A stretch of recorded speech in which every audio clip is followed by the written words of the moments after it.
The Velveteen Rabbit. I love this one. Okay, part 1, The Velveteen Rabbit.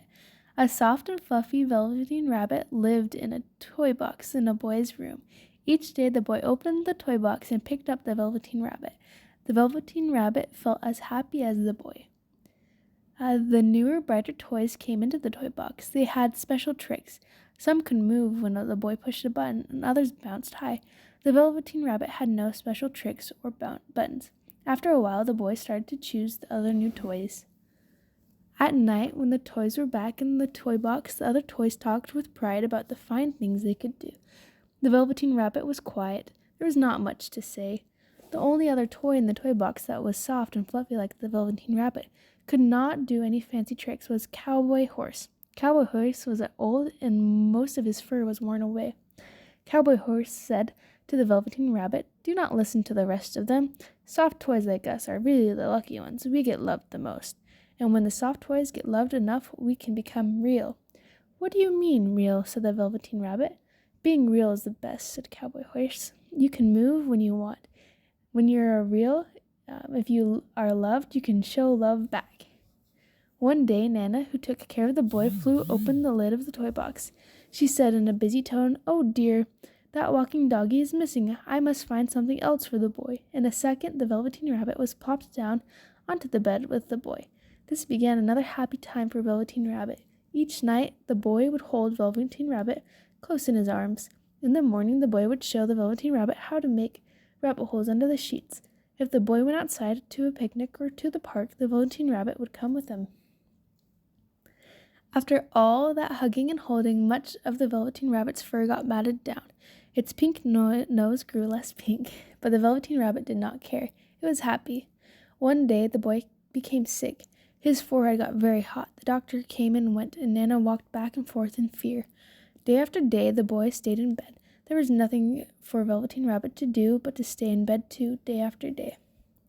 Then at last, the boy got better. Such joy in the house. The doctor said that the boy must go to the shore. How wonderful, thought Velveteen Rabbit. Many times the boy had talked with great excitement about the shore, about its wide, sandy shore and blue, big sea.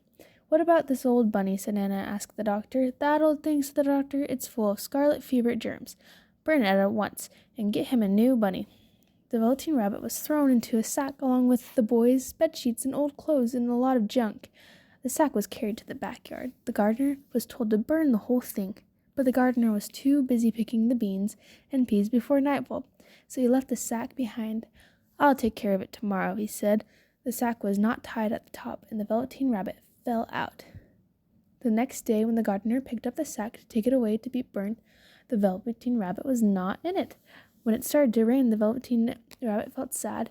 So far away from the boy, never again to be nice and cozy inside together. Now soaking wet too. A tear fell from the Velveteen Rabbit's eye over his cheek. It plopped onto the grass. All at once, at the spot where the tear fell, a flower grew. The bud of the flower opened inside a tiny fairy. "Little Rabbit," said Fairy, "do you know who I am?" "Should I know you?" said Velveteen Rabbit. "I'm the fairy that takes care of toys that are well loved," said the fairy. By then, the Velveteen Rabbit was shabby and frayed. The boy had loved off all of its whiskers. The pink lining in the ears had worn to a light gray. Its dark brown spots, once fresh and bright, are now faded and hard to see. "It is time for me to make you real," said the fairy. "I think I remember real," said Velveteen Rabbit. "What was it that Cowboy Horse had said? Ah, yes. When you are real, you move when you want to move. If you are loved, you can love back." With one touch of the fairy's wand, the Velveteen Rabbit felt different, tickly. All of a sudden, its two legs, that had always been sewn together tight, could move apart. A fly landed on Velveteen Rabbit's head. It was itchy, and as quick as a wink, that foot was up at the Velveteen Rabbit's head to shake it away.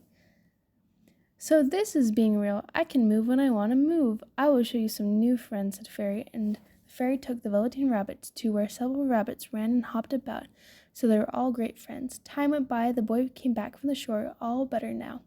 One day, the boy went to the backyard to play. From the trees nearby, a few rabbits hopped out. One rabbit was brown all over, and another one was all white. A third rabbit was brown with spots that were still darker brown, though most of them faded. The rabbit hopped up close to the boy. The boy thought, "Why, this rabbit looks just like my old bunny that was lost when I was sick. I loved that bunny." What he didn't know was that this was his very own bunny, come back to see the boy, for he was the reason the Velveteen Rabbit had become real. The end. Abia aștepți următoarea poveste?